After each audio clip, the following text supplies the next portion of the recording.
Hi kids, I'm going to read you this story, Apple Trouble.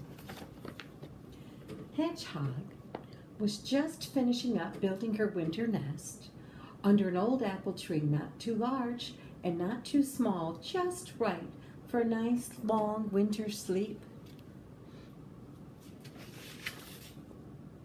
When suddenly a juicy red apple landed on her back. Ouch! Squeaked Hedgehog. Plop!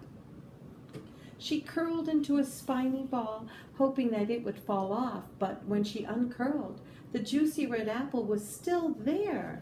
Hedgehog tried to squeeze herself and the apple into the beautiful new nest, but the apple wouldn't let her. She could not get in. She could not. Not with that apple on her back. The nest was too small. Oh dear! Squirrel, scurrying past with an armful of brown nuts, stopped by to help. And he pushed, and he struggled, and he heaved, and he tugged. But that juicy red apple would not come off. It was still there, and worse yet, 3 of Squirrel's brown nuts got caught in the hedgehog's spines. So now she had a juicy red apple and 3 brown nuts on her back. Oh dear, wailed Hedgehog. Oh dear, winter is coming and I can't get into my nest. What will I do? Try rolling on your back, snorted the pig, trotting up. That'll get rid of it all. Hedgehog threw herself on the ground. Her little legs padded in the air, and she twisted and wiggled and rolled.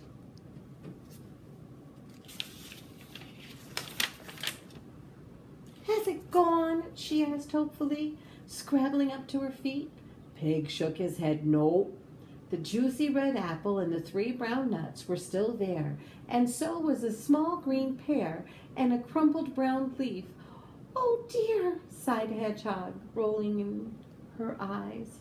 But up in the sky, sailing towards Hedgehog, she saw a colorful piece of paper.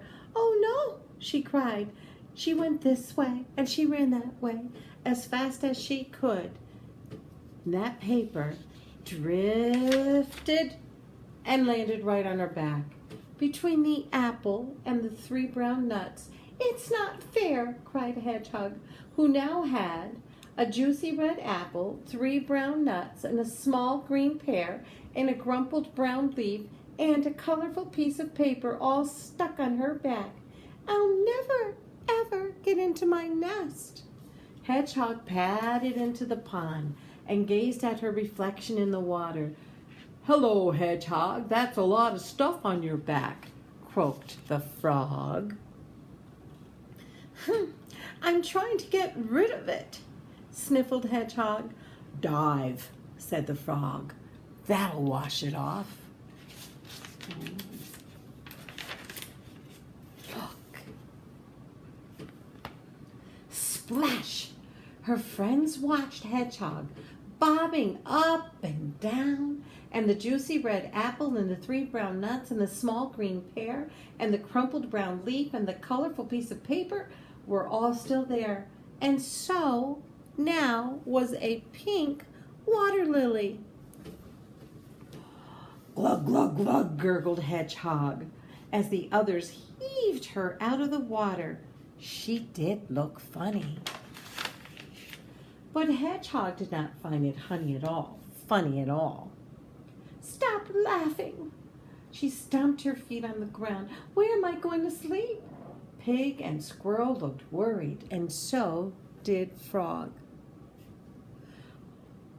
I do have one last idea, oinked the pig. Squeeze through that hedge over there, and that'll brush everything off. So Hedgehog closed her eyes, and she squeezed herself through the thick leaves. But did it get everything off? Did it get everything off?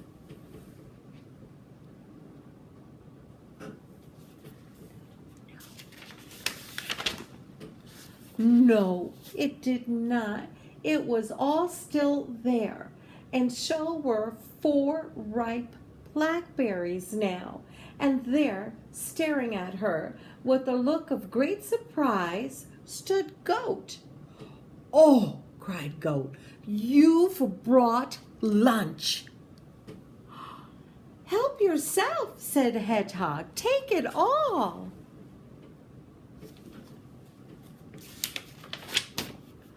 "Yippee, yippee," brayed the Goat. Then he picked off and ate the juicy red apple, and the 3 brown nuts, and the small green pear, and the pink water lily, and the 4 ripe blackberries for dessert. And he ate the paper. The only thing he left was the crumpled brown leaf. He just couldn't eat any more. "Hooray!" cried Hedgehog. She felt as light as a feather. "Thank you, Goat. Thank you," she said. And then she ran as fast as her little legs could carry her, through the gate, past the pond, across the orchard, under the tree, and home to her nest. Ah, Hedgehog squeezed into her little nest. It fitted her perfectly, and it was the best nest ever. And outside a cold wind blew. Another apple off the tree. But it didn't fall on Hedgehog. She was safe in her nest and fast, fast asleep. The end.